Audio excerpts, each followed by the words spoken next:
Welcome back to my channel. Free agency was yesterday. And so a lot of players have new teams and teams have new players. So today I'm going to go over a few notable free agents, at least in my opinion. There were a lot yesterday, so some are more significant than others. So yeah, let's get into it. The first one I'm going to talk about is the Marner situation. This was a sign-in trade that Marner and the Toronto Maple Leafs did with the Vegas Golden Knights.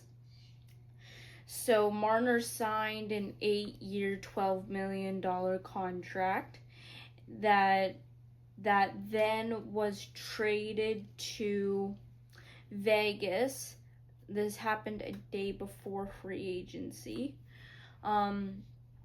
for Nick Waugh, and which is more than any Toronto Maple Leafs fan, myself included, thought that we would get for him, because they thought that he was just going to walk in free agency, but then there's a whole thing about Vegas tampering and stuff like that, so that's why we're here. So yeah, Marner, you're a Vegas Golden Knight.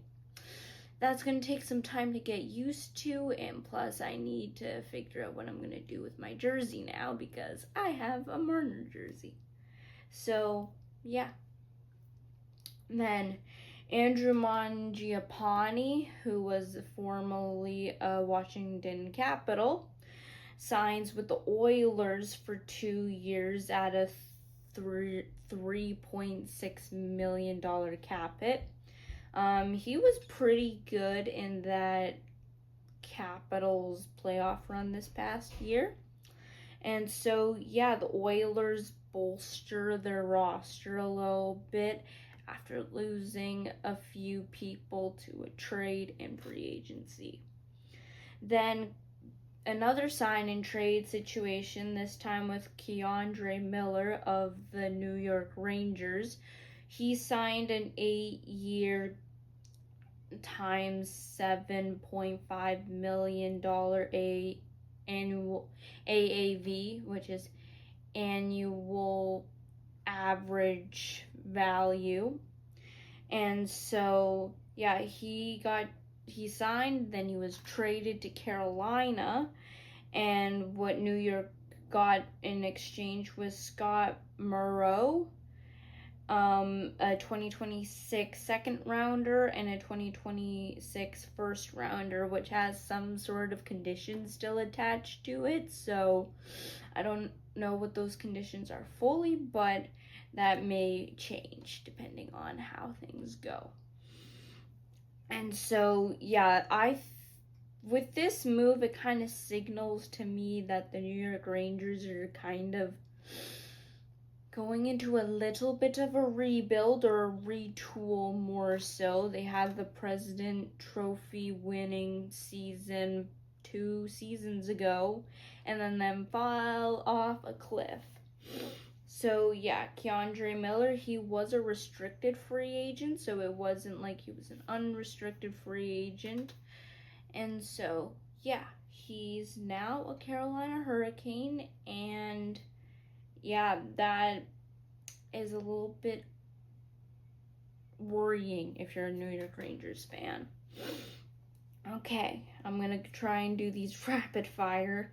Mikael Granlund, formerly of the Dallas Stars, is now an Anaheim Duck. He signed a 2-year, $4 million contract. He was one of those good Finns on that Dallas team, and now he's taking his services to the Anaheim Ducks. And Anaheim is looking to get out of that rebuilding phase within the next season or two, I would say. Then Jonathan Drouin, who was formerly of the Avalanche, is now a New York Islander. He signed a 2-year, $4 million contract.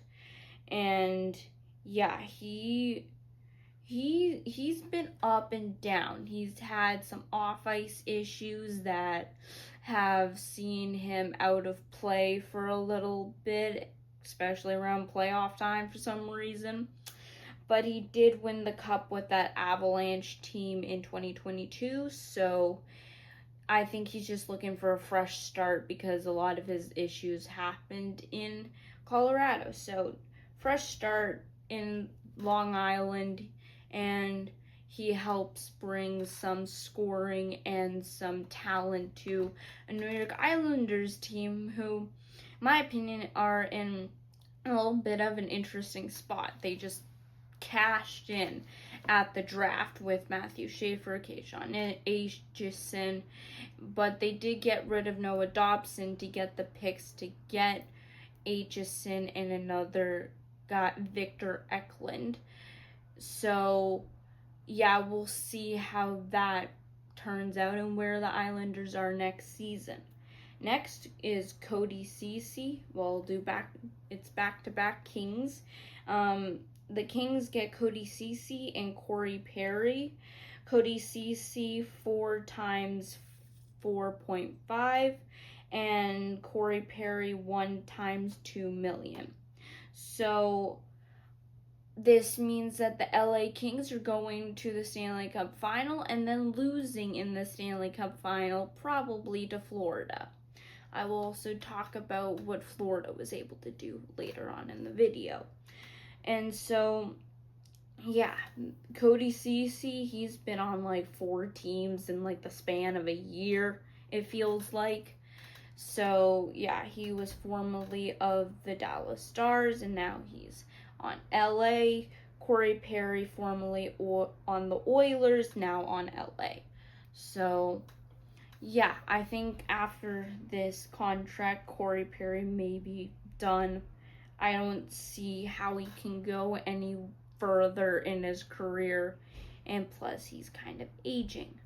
Anyway, next, Brandon Tanev of the Utah, or now he's on the Utah Mammoth. He was on the Winnipeg Jets. He signs 3 years for $2.5 million. He's just a gritty guy, so the Utah Mammoth are looking to become more physical, I think.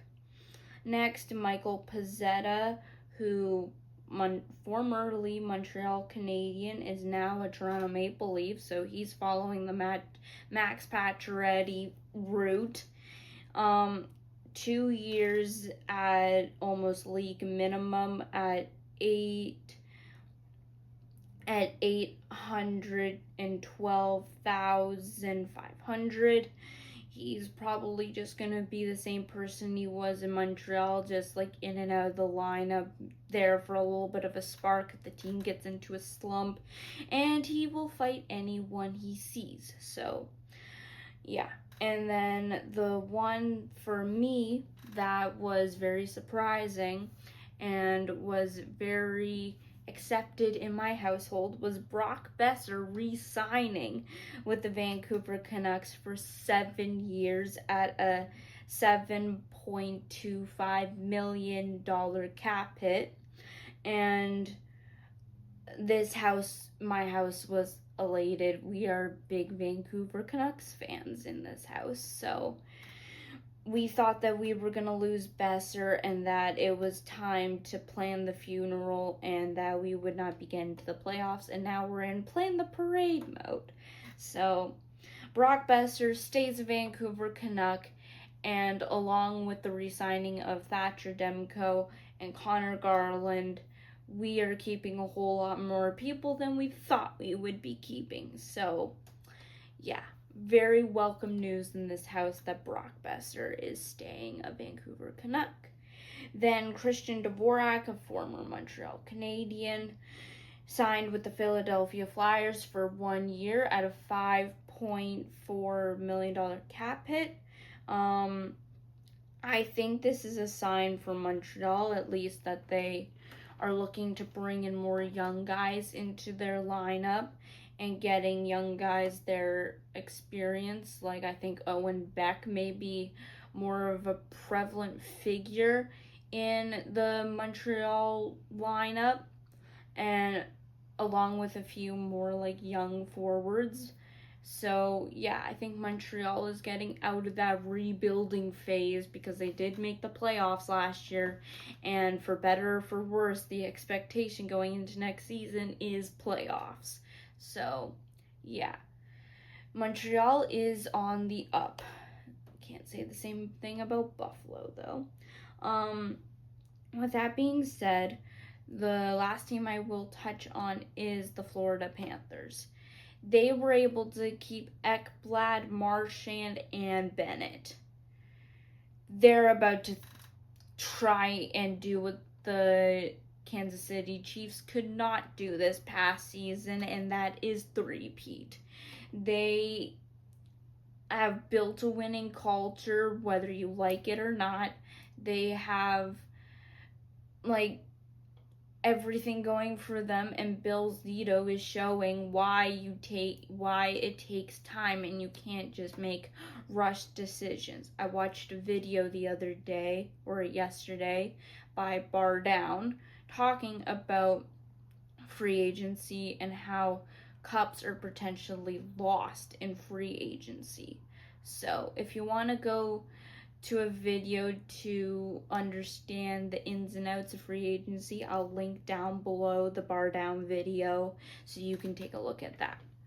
Now, as of recording, these are some people still out there that do not have a contract yet. First off, Nikolai Ehlers of the Winnipeg Jets. I think he's probably going to go back to the Winnipeg Jets, but he's still out there. He still doesn't have a contract, so we'll see how that goes. Next, Pius Suter. He Vancouver Canucks player, and he has kind of priced himself out of Vancouver a little bit, but also Vancouver has made some signings where they are like a few $1,000s over the cap, so he can't really return to Vancouver unless Vancouver makes a trade to get someone off the books and then re-signs him. So we'll see how that goes. Then Brent Burns, he's older, I'm not going to say he's very old because for typical human standards, he's pretty young. He's middle of the pack, but in hockey standards, he's ancient. So he doesn't have a contract. He just finished a season with the Carolina Hurricanes. So we'll see what he does. Does he resign? Does he retire? Does he go somewhere else? So yeah, we'll see what happens with Brent Burns. Next, Jeff Skinner. This is the Skinner that was on Edmonton and finally made the playoffs after 1,000 regular season games. So, yeah, I don't know what his plan is. I mean, I don't know what any of these guys' plans are, but he's in an interesting spot. He wants to continue being competitive, but he's also getting up there in age. So I don't know like when he's gonna sign, but maybe within the next few days. Maybe he returns to the Oilers. We never know.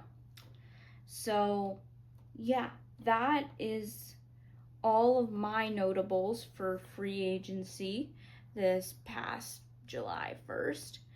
And there will probably be more trades or signings or something within the next few days.